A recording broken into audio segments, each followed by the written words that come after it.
Buenas noches, estimados amigos, y bienvenidos a un nuevo episodio de nuestro estudio de las raíces hebreas de la Sagrada Escritura.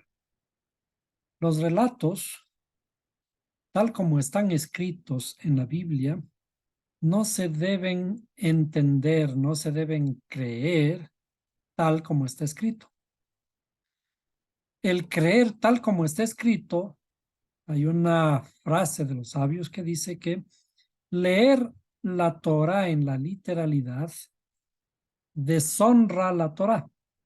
Es decir, que lo que está escrito allí al nivel literal, tal como está escrito, si nos creemos eso, estamos deshonrando la Torah. ¿Por qué? Porque estamos aceptando cosas que tienen un nivel de contradicción o tiene inclusive ciertos niveles de eh, ciertos niveles antiéticos y que se contradicen con todo lo escrito en la Torá. Analicemos, por ejemplo, una historia y para ello vamos a mostrar esta imagen. Esta es la historia del famoso patriarca Abraham, cuando el creador, nosotros le llamamos Dios simplemente, Dios le dice a él, y no sabemos en qué forma lo dijo, al menos en la historia no está eh, mencionado. Dios le dice a Abraham, llévame a tu hijo al monte para ofrecerme en sacrificio. ¿Qué significa ofrecerme en sacrificio?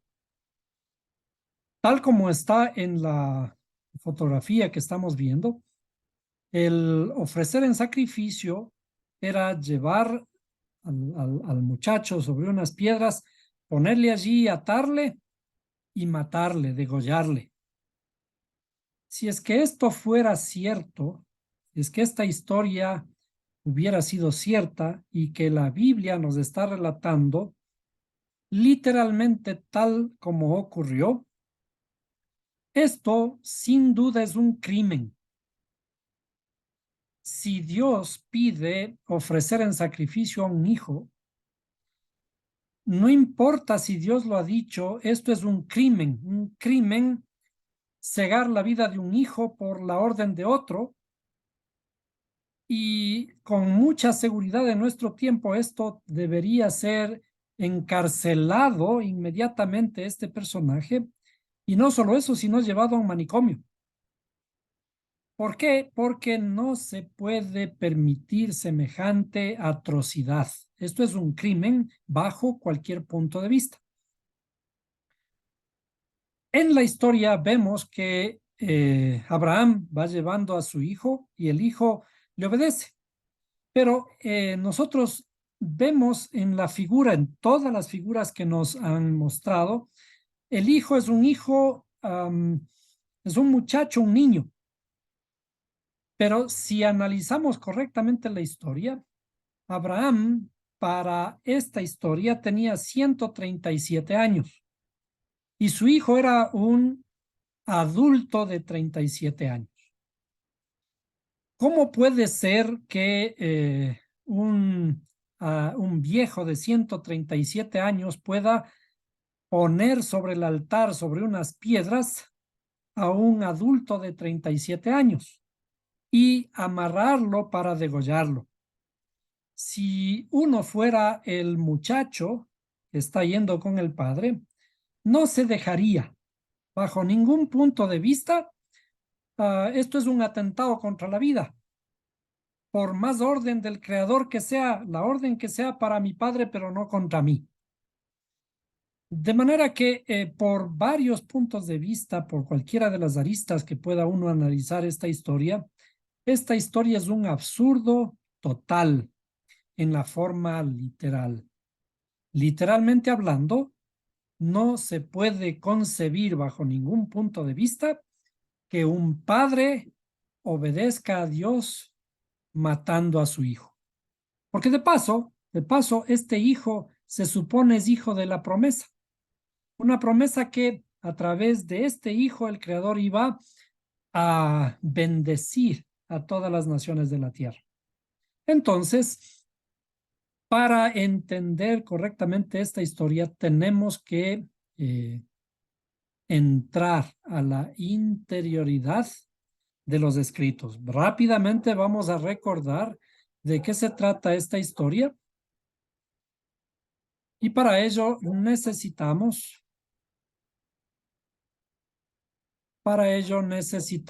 entrar en nuestra pantalla para dibujar que esta historia en realidad es un cuento, pero es un cuento finamente fabricado que contiene información completamente distinta a la que aparentemente se relata literalmente. Entonces, para ello necesitamos dibujar.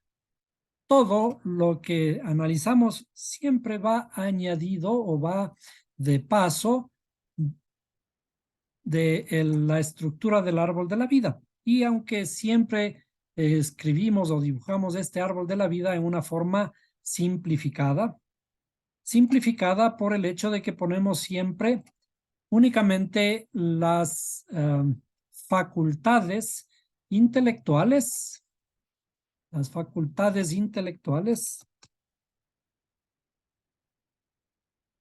¿sí? Aquí, y las facultades emocionales abajo. Perdón, esto sería, sí, bueno, está bien. Vamos a poner aquí facultades emocionales. Entonces, si es que nos quedamos con la historia literal, estamos deshonrando la Torá, la Biblia, la espiritualidad. Y para nosotros salir de esa deshonra, y vamos a escribir aquí inclusive esta deshonra, la deshonra es equivalente a la idolatría. Es decir, a la deshonra la Biblia lo llama idolatría. ¿Sí? Si nos quedamos en el nivel literal y decimos que, bueno, Dios le mandó a Abraham a sacrificar a su hijo y, bueno, no le entendemos a Dios, no podemos entender su pensamiento. Si asumimos esta postura, estamos en idolatría. ¿Cómo debemos descifrar entonces estas historias? Para descifrar estas historias vamos a dibujar aquí las dos facultades superiores de las facultades emocionales. La facultad emocional de la derecha es lo que en hebreo se conoce como Gesed y es la bondad amorosa, que está representado por Abraham. Representado significa simbolizado. De paso, a los patriarcas se les denomina arquetipos. Son arquetipos. ¿Qué es un arquetipo? Es un modelo. Es un modelo de algo que tenemos que entender en la historia interna. Entonces, Abraham es el arquetipo de la bondad amorosa, en hebreo Gesed. ¿Y qué es Isaac? Isaac es el temor, en cuyo extremo está el miedo. ¿Sí? Y el personaje es Yitzhak en hebreo.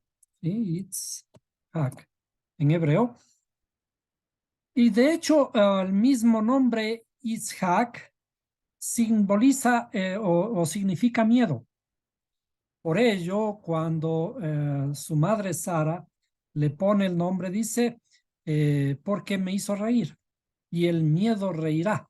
También en un verso posterior, el creador se refiere a Isaac diciendo, porque el miedo reirá.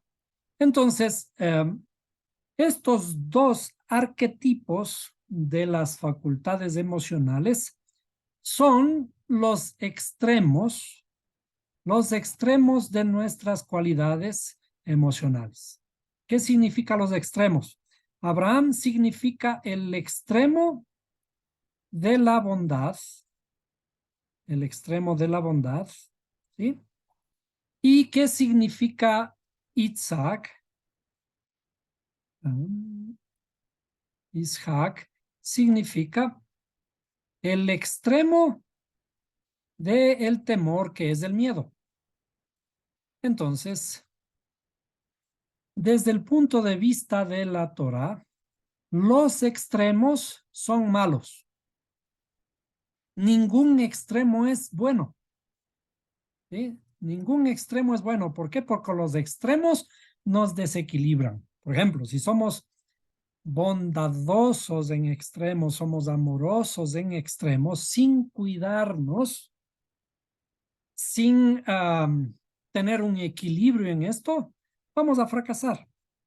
En la misma forma, si es que somos muy miedosos, muy temerosos, esto nos va a enfermar. El extremo de estas facultades en realidad nos llevan al desequilibrio, a la muerte. ¿Qué es lo que hay que hacer?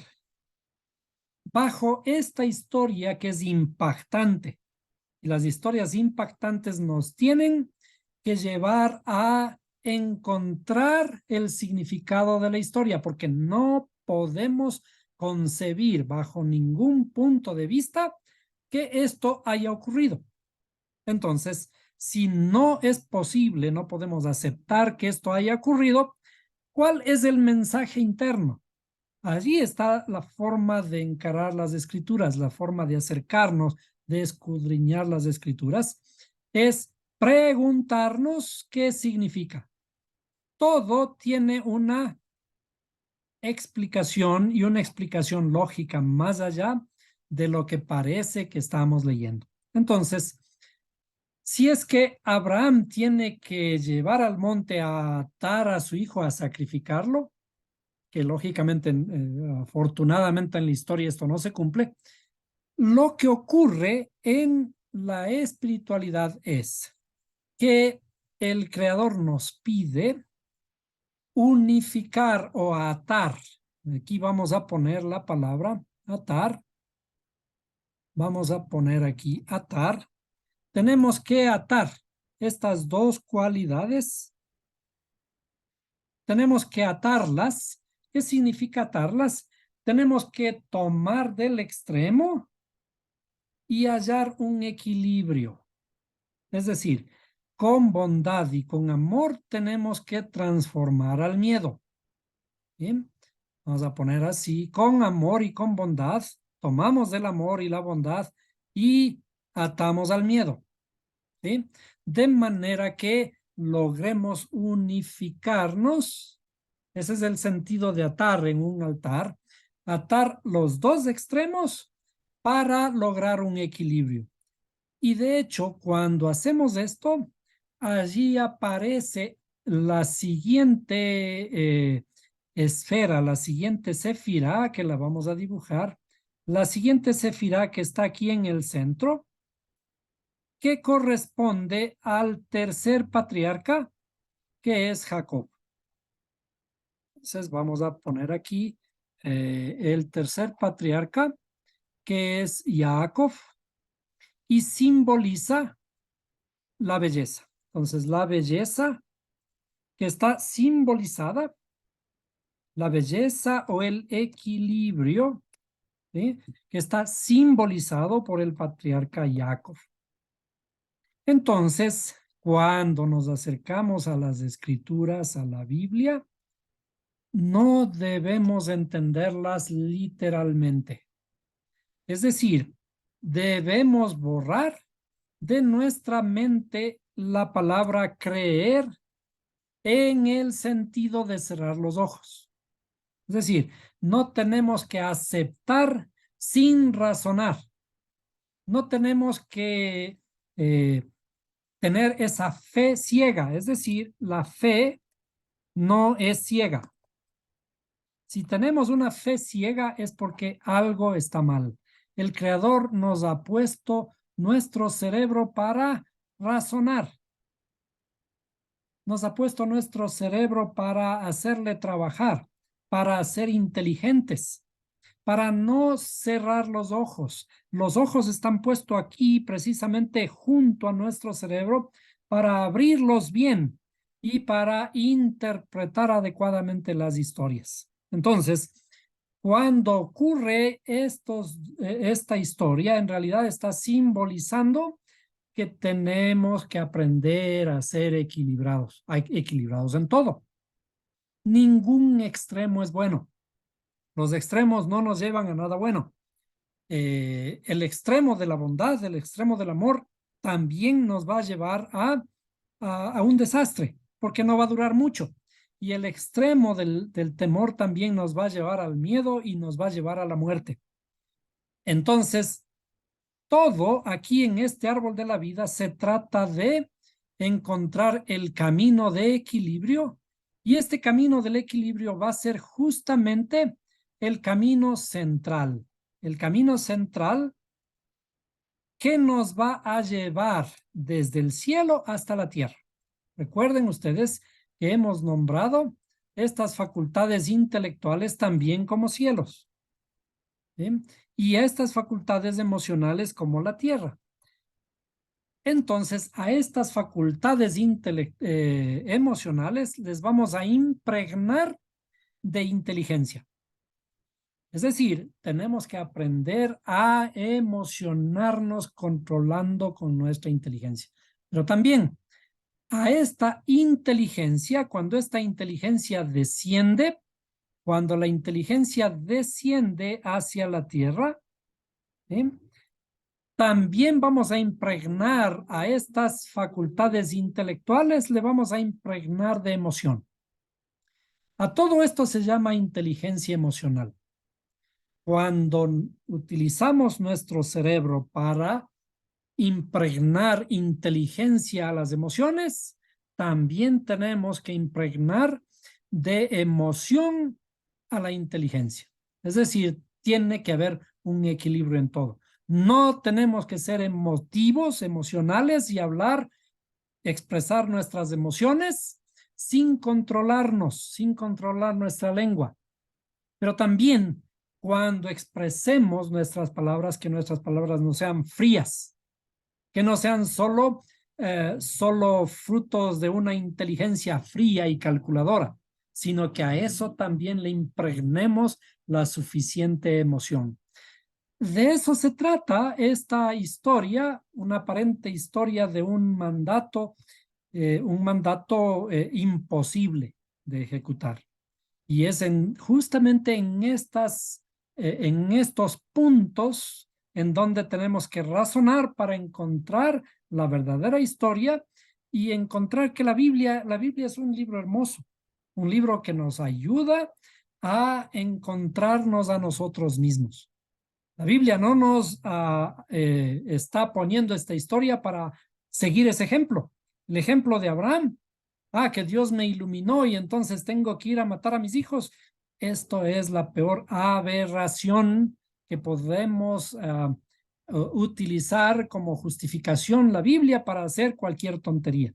De hecho, todas las guerras que han ocurrido a lo largo de la historia han ocurrido por interpretaciones de este tipo, de este nivel, de esta calaña.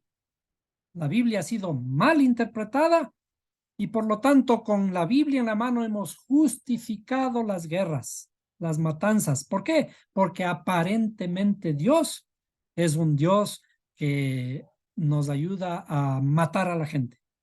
Y así ha ocurrido en las historias, las cruzadas, las persecuciones, los genocidios que han ocurrido a lo largo de la historia. En muchos de esos hemos encontrado la justificación de sus líderes en que están haciendo la voluntad de Dios. Pero bajo ningún punto de vista tenemos que aceptar este tipo de aberraciones. La Biblia es un libro para utilizar la inteligencia, para que además la Biblia nos ayude a ser más inteligentes, más sabios y podamos adquirir mayor conocimiento y más sabiduría.